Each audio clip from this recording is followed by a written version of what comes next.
Please subscribe Sadhguru Sai Creations.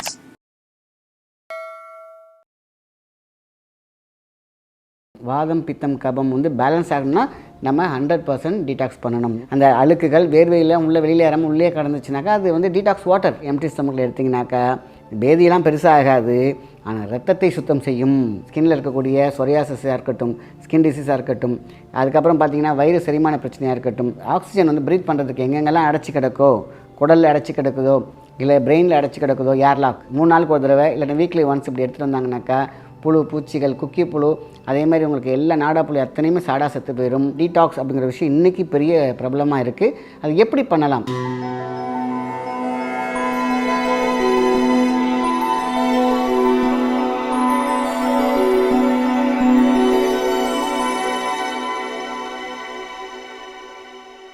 வணக்கம், உங்கள் மாயன் செந்தில்குமார்.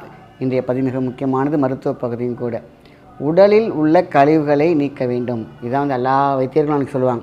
இன்றைக்கி வந்து ஒரு விஷயத்தை எல்லோரும் மறந்துடுறாங்க. போய் ஹெர்பல் மெடிசனாக இருக்கட்டும், எந்த மெடிசனாக இருக்கட்டும், வயிறை யாருமே சுத்தம் பண்ணுறது கிடையாது. சுத்தம் பண்ண பிறகு தான் நம்ம வந்து ஒரு செவுத்தில் வந்து பார்த்திங்கன்னா ஏதோ ஒரு கரை இருக்குது.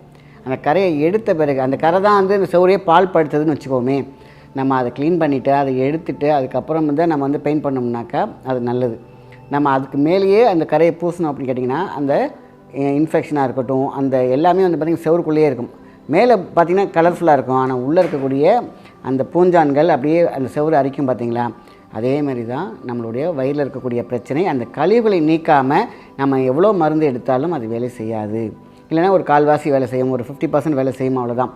நம்ம உடம்பை க்ளீன் பண்ணிக்குவோம், அதேமாதிரி குடலை க்ளீன் பண்ணிக்குவோம், ரத்தத்தை க்ளீன் பண்ணிக்கணும், அதேமாதிரி தசை நார்களை க்ளீன் பண்ணோம்னாலே ஆட்டோமேட்டிக்காக எந்த ஒரு பிரச்சனை வந்தாலும் அதுக்கான மருந்து வேலை செய்ய தொடங்கும். ஸோ அதனால தான் டீடாக்ஸ் அப்படிங்கிற விஷயம் இன்றைக்கி பெரிய பிரபலமாக இருக்குது. அது எப்படி பண்ணலாம், எந்த டேமேஜ் இல்லாமல் பண்ணுற விஷயம் தான் நான் பார்க்கணும். இது அந்த காலத்தில் என்ன பண்ணுவாங்க, விளக்கெண்ணெய் குடிப்பா சரியாயிருமா.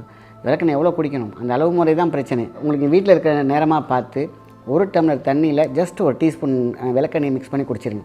கொஞ்ச நேரம் வெயிட் பண்ணிங்கன்னா வித்தின் ½ அன் ஹவரில் உங்களுக்கு கழிவுகள் எல்லாம் போக ஆரம்பிச்சிடும். ரொம்ப பெரிய வேதியெலாம் ஆகாது, ஆனால் தேவையில்லாத கொழுப்புகள், தேவையில்லாத கசடுகள், நம்மளுடைய எல்லா உறுப்புகளில் இருக்கக்கூடிய கழிவு இருக்குது பார்த்திங்களா, அந்த அழுக்கு நீர், அதுக்கப்புறம் உப்பு நீர் எல்லாமே வெளில வந்துடும். இது அந்த காலத்தில் கரெக்டாக 6 மந்த்ஸ் ஒரு தடவை பண்ணாங்க, அட்லீஸ்ட் 3 மந்த்ஸ் ஒரு தடவை பண்ணாங்க. இதை நம்ம மிஸ் பண்ணுறோம். ஸோ இது யார் வேணாலும் எடுக்கலாம். 10 வயசுக்கு மேலே நான் தாராளமாக 1 டம்ளர் தண்ணியில் ஒரே ஒரு டீஸ்பூன், இதே ஒரு 10 வயசு கொஞ்சம் சின்னவங்களாக இருந்தால் அரை டீஸ்பூன் போதுமான விஷயந்தான். அந்த காலத்துலலாம் விரட்டி விளக்கெண்ணெய் கொடுத்துருக்காங்களே, ராவாகவே கொடுத்துருக்காங்க. நம்ம தண்ணியில் 1 டம்ளர் தண்ணியில் மிக்ஸ் பண்ணி குடித்தாலே போதுமான விஷயந்தான். இதை எப்படி ஸ்டாப் பண்ணணும், நிறையா போய்கிட்டே இருக்குது, போகாது, கரெக்டாக இருக்கும். இல்லை சில பேர் ஒரு வேலை நிறுத்தத்துக்கான என்ன விஷயம், நல்லா அழகாக மோரை குடிச்சிங்கனாலே போதும். தயிரை தண்ணியில் மிக்ஸ் பண்ணுங்கள், நல்லா குளுக்குங்க, குடிச்சிங்கன்னா 1 டம்ளரில் 100% நின்றும். இல்லையா காடியாக டீ டிகாஷன் நீங்கள் போட்டு குடிச்சிங்கன்னா உடனே ஸ்டாப் ஆகிடும். ஸோ நிறுத்துறதுக்கான வழி சூப்பராக சொல்லியாச்சு. ப்ளஸ் உடம்பை நம்ம டீடாக்ஸ் பண்ணணும். வாதம் பித்தம் கபம் வந்து பேலன்ஸ் ஆகணும்னா நம்ம 100% டீடாக்ஸ் பண்ணணும். உடல் கழிவுகளை நீக்கியே தீர வேண்டும். இது ஒரு மெத்தட். ஸோ இது என்னால் பண்ண முடியல அப்படிங்கிறவங்களுக்கு 2வது மெத்தட், நில ஆவாரை சூரணம். சூரத்து நில ஆவாரைன்னு சொல்லுவாங்க. நீ நல்லா இருக்கணும்னா சூரத்து நில ஆவாரை பக்கத்தில் இருக்கட்டும்பாங்க. நல்லா சாப்பிட்ட பிறகு ஒரு ½ அன் ஹவர் கேப் விட்டுக்கோங்க, இல்லைனா ஒரு 10 நிமிஷம் கேப் விட்டுக்கோங்க. ஒரே ஒரு டீஸ்பூன் நில ஆவாரையை மிக்ஸ் பண்ணி சாப்பிட்டு பாருங்கள். அவ்வளோதான். 2 டேஸ்க்கு ஒரு தடவை எடுத்திங்கன்னா ஒரு 5 டேஸ்க்கு போதுமான விஷயந்தான். உடம்பில் இருக்கக்கூடிய அதேமாதிரி குடலில் இருக்கக்கூடிய எல்லா கழிவுகளும் டீடாக்ஸ் ஆகிடும். ரொம்ப பெரிய பேதிலாம் ஆகாது, செமி சாலிடாக எல்லாத்தையும் வெளியேற்றும். ரத்தத்தில் இருக்கக்கூடிய அழுக்கு கூட நல்லா அவரைச்சுரணும். ஸோ இதுவும் ஒரு பார்த்திங்கன்னா சின்னவங்களாக இருந்தாக்கா ஒரு 1/4 டீஸ்பூன், பெரியவங்களாக இருந்தாக்கா அரை டீஸ்பூன் இல்லைன்னா 1 டீஸ்பூன் எடுத்துக்கலாம். அவ்வளோதான், போதுமான விஷயந்தான். இலாவரைங்கிறது சாதாரண விஷயம் கிடையாது. அத்தனையுமே டீடாக்ஸ் பண்ணக்கூடிய விஷயம். எது தேவையில்லாத கொழுப்புகள், தேவையில்லாத டீடாக்ஸ், அந்த அழுக்குகள் வேர்வையில் உள்ள வெளியில் ஏறாமல் உள்ளே கடந்துச்சுனாக்கா அது வந்து டீடாக்ஸ் வாட்டர். ஸோ அதுவும் வெளியேறிடும். இது ஒரு மெத்தட். ஸோ 3வது மெத்தடாக இன்னொரு விஷயம் இருக்குது, இஞ்சி லெமன். அதாவது நெல்லிச்சாறு கொஞ்சம், அதாவது ஒரு அரை டம்ளர் எடுத்து வச்சுக்கோங்க. நல்லா ஜூஸாக எடுத்து அரை டம்ளர் வந்து நெல்லிக்காய் ஜூஸ், லெமன், இஞ்சி, அவ்வளோதான் விஷயம். இந்த 3மே ரொம்ப ரொம்ப முக்கியம். நெல்லிக்காய் முக்கியம், அதேமாரி இஞ்சி முக்கியம், அதேமாரி லெமன். ஸோ லெமன் வந்து ½ மூடி எடுத்துக்கோங்க போதும்.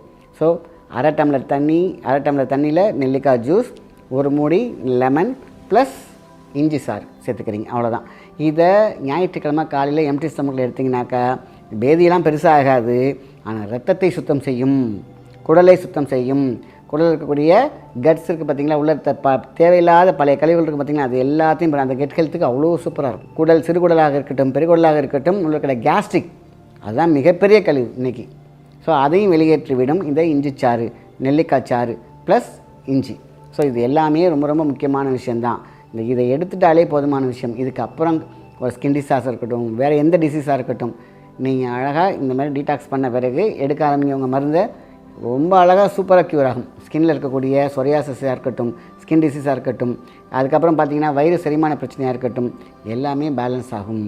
லிவர் டீடாக்ஸ் கூட இதுலேயே சூப்பராக ஆகிடும். பேதி அப்படிங்கிறது ரொம்ப முக்கியம். இதெல்லாம் எனக்கு கஷ்டமாக இருக்குது அப்படின்னா ராஜபேதி மாத்திரை நாட்டு மருந்து கடையில் கிடைக்கும். அதுலேயே அழகாக பக்காவாக உள்ளார டீட்டெயில் இருக்கும். சிறியவர்கள் எவ்வளோ எடுக்க வேண்டும், பெரியவர்கள் எடுக்க வேண்டும், ரொம்ப வயசானவங்க எவ்வளோ எடுக்கணும், அது எப்படி நிறுத்தணும்னு முதற்கொண்டு அழகாக தெளிவாக டீட்டெயில் இருக்கும். அதை பாருங்கள். ஸோ அது மாதிரி நம்ம ஃப்ரீ டைம் வச்சுக்கிட்டு நம்ம உடம்புல வேதி மூலிமா கழிவுகளை ஏற்றோம் அப்படின்னா மிக அற்புதமான உடம்பு இருக்கும், ஷைனிங் இருக்கும். ஆக்சிஜன் ப்ரீத் பண்ணுறதுக்கு எங்கெங்கெல்லாம் அடைச்சி கிடக்கோ, குடலில் அடைச்சி கிடக்குதோ, இல்லை பிரெயினில் அடைச்சி கிடக்குதோ, ஏர்லாக் எல்லாத்தையும் சரி பண்ணக்கூடிய விஷயம்தான் இந்த டீடாக்ஸ். ஸோ இந்த மெத்தடில் நம்ம பயன்படுத்தினாலே போதுமான விஷயந்தான். உங்களுடைய அற்புதமான தேகம் ஒளி தேகமாக மாறும், மிளிரும் தேகமாக மாறும். இல்லை ஏதோ டிசீஸ் வந்துருச்சு, அதுக்கப்புறம் மெடிசன் எடுத்து பாருங்கள், ரொம்ப சீக்கிரமாக க்யூர். நான் பாட்டுக்கு மருந்து எடுத்துக்கிட்டே இருக்கேன், அது கொடுக்கவே மாட்டேங்குது, அந்த டாக்டர் சரியான டாக்டர் இல்லை போட்டிருக்கு, நான் எவ்வளோ நாள் எடுத்துகிட்டு இருக்கேன். நீங்கள் கழிவுகளை தேக்கத்தை உள்ளே வச்சுக்கிட்டு நீங்கள் மருந்து எடுத்திங்கன்னா என்ன பிரயோஜனம் இருக்கும்? அப்பப்போ க்யூர் ஆகுது, ஆனால் ஃபுல்லாக ஆன மாதிரி இல்லை அப்படி சொல்லுவாங்க. நீங்கள் வயிறை க்ளீன் பண்ணிங்களா? அது எந்த மருந்து எடுத்தாலும் ஃபஸ்ட்டு வயிறை க்ளீன் பண்ணணும். இதெல்லாம் தாண்டி ஒன்றும் முடியல நாம்னாக்கா காயம் டேப்லெட், காயம் அப்படிங்கிற ஒரு டேப்லெட் நாட்டு மருந்து கடையில் கிடைக்கிது. சின்னவங்களாக இருக்காங்க, ஒரு 15 வயசு இருக்காங்க, 10 வயசு இருக்காங்கன்னா ஒரே ஒரு டேப்லெட் காயம்னு நீங்கள் கேட்டாலே தருவாங்க. அந்த டேப்லெட்டை நீங்கள் நைட்டு சாப்பிட்ட பிறகு போட்டிங்கன்னா போதும், வயிறில் இருக்கிறதெல்லாம் பார்த்திங்கன்னா அப்படியே வாஷ் அவுட்டாகி வெளில போயிடும். சரிங்களா? இது ஒன்று. பெரியவங்களாக இருந்தால் 2 டேப்லெட் போடலாம். ஸோ 3 நாளுக்கு ஒரு தடவை இல்லைன்னா வீக்லி ஒன்ஸ் இப்படி எடுத்துகிட்டு வந்தாங்கனாக்கா புழு பூச்சிகள், குக்கி புழு, அதே மாதிரி உங்களுக்கு எல்லா நாடா புழு அத்தனையுமே சாடா செத்து போயிடும். ஆக நல்ல பசிக்கும், நல்ல கண் பார்வை இருக்கும், முடி வளர்ச்சி இருக்கும்.